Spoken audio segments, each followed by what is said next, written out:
Hello friends, welcome back to HSA English classes. Today we are going to learn the poem Ulysses by Alfred Tennyson. Let's have a look at the previous year question from this poem. Son of Ulysses, to whom he bestowed the charge of his country Ithaca. Answer for this question is Telemachus. Ulysses is written in 1833 and revised for publication in 1842. Blank verse. The poem is written in blank verse or unrhymed iambic pentameter. Dramatic monologue. The dramatic monologue is a poetic form in which the speaker of the poem is a character distinct from the poet, addresses a silent listener, revealing his or her character in a certain situation. The Victorian period is the high point of this form. It is commonly used by Tennyson, Robert Browning, Matthew Arnold, and others. Ulysses is spoken by Ulysses, addressing an unidentified listener or his fellow mariners, expressing his discontent with living without adventures. Elegy.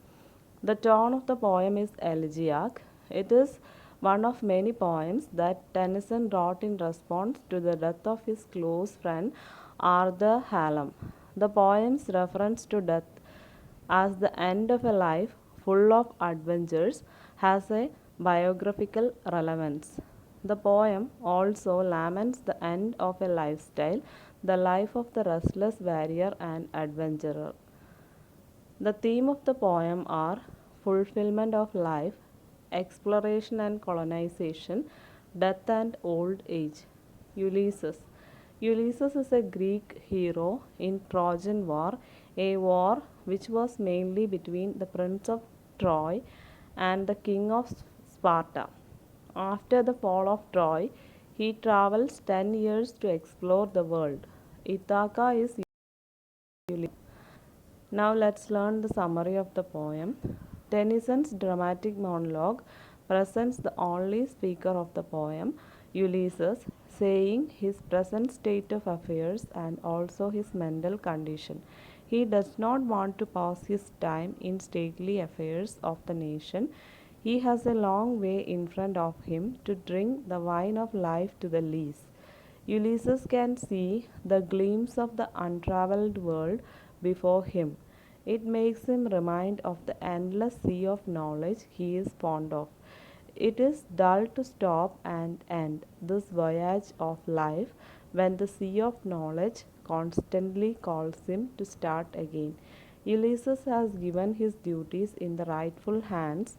His son Telemachus, he had a Greek seal burning inside his Victorian embodiment. Ulysses does not want to go alone on the journey like before. In the old age too, he needed his friends. They were always there whenever there was any difficulty. He reminds them that being old does not make everything look still. Movement is life, immobility is death. We are moved, earth and heaven, that which we are refers to their indomitable courage and will force. The poem's final lines are the most famous.